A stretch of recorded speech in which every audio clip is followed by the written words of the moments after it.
Bonjour Jean-Guillaume. Bonjour. Alors, quelle est la gouvernance de la structure et qui fait partie du bureau et qui fait partie du conseil d'administration?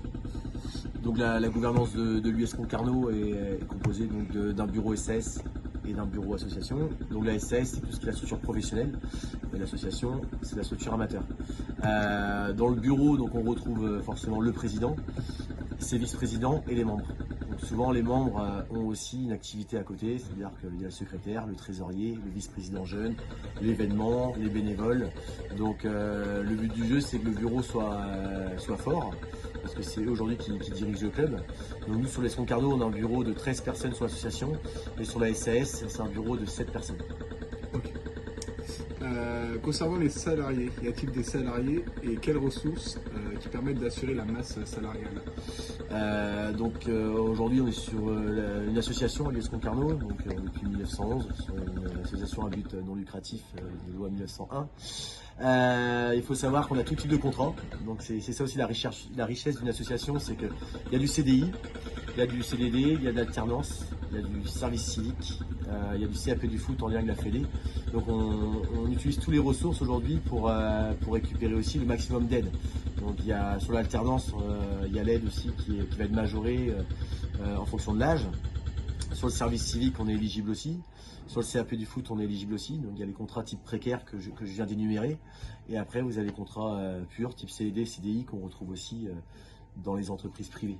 Voilà. Donc si on fait un global de tout ça, ajouté à la structure professionnelle avec les joueurs sous contrat pro, on végète à une cinquantaine de salariés pour le bon fonctionnement de l'US Concarneau.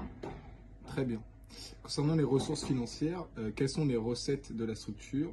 Quelles sont les subventions obtenues par la structure et quels sont les partenaires de la structure?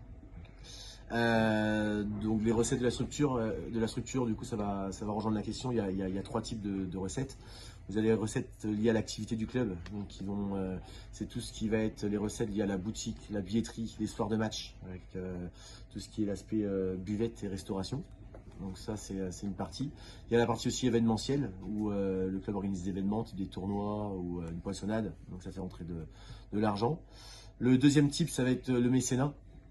Donc avec les entreprises du coup qui sponsorisent le club d'une manière ou d'une autre, ça peut soit contre de la visibilité, soit contre une prestation les soirs de match. Donc le mécénat aussi qui va être représenté dans le sponsoring des entreprises privées. Donc le mécénat, ça permet aux entreprises de déduire des impôts et de faire une donation aux associations. Donc ça c'est lié sur la structure amateur. Et après, en troisième partie, on a les institutionnels, type État, région, département, agglomération et mairie, pour lesquels ils apportent un soutien à l'US Concarneau. Pareil, contre échange de prestations. Donc c'est soit de la visibilité sur des maillots ou les soirs de match, et aussi des créations d'événements. C'est-à-dire que du coup, on invite des écoles de foot du secteur, on met des actions en place dans les écoles, pour aussi justifier cette subvention auprès de l'État, de la région, du département, de l'agglo ou de la mairie. Très bien. Donc pour la dernière question, concernant l'Assemblée Générale 2024. Pourquoi et comment organiser les Assemblées Générales? Bon, donc pour rappel, dans les associations, l'Assemblée Générale est obligatoire tous les ans. Généralement, elle se fait en fin de saison pour faire le bilan moral, sportif et financier de l'association. Et le but est aussi de réélire le bureau et son président à cette issue. Voilà, donc ça permet aussi d'avoir la transparence et faire un rapport avec tous les membres et aussi toutes les personnes extérieures au club. Car il faut savoir qu'une assemblée générale, c'est ouvert à tous. Donc si le président est réélu, nous notre cas c'est que le président a été réélu parce qu'il n'y avait pas d'opposition et une liste qui s'est présentée.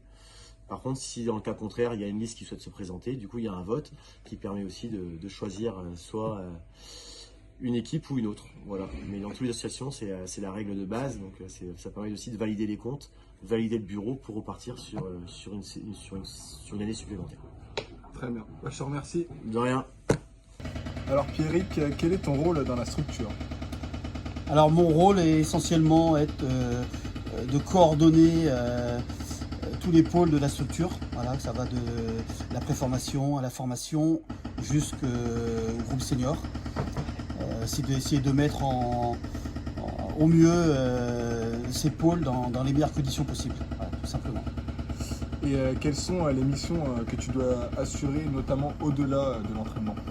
Au-delà de l'entraînement, c'est, comme je disais, de coordonner tous ces pôles, d'être proche, que ce soit des joueurs, des éducateurs, des entraîneurs, hein, pour qu'ils puissent pratiquer le plus facilement possible les entraînements. Aussi et surtout d'être proche des joueurs afin de les orienter au mieux dans leur quotidien. Voilà.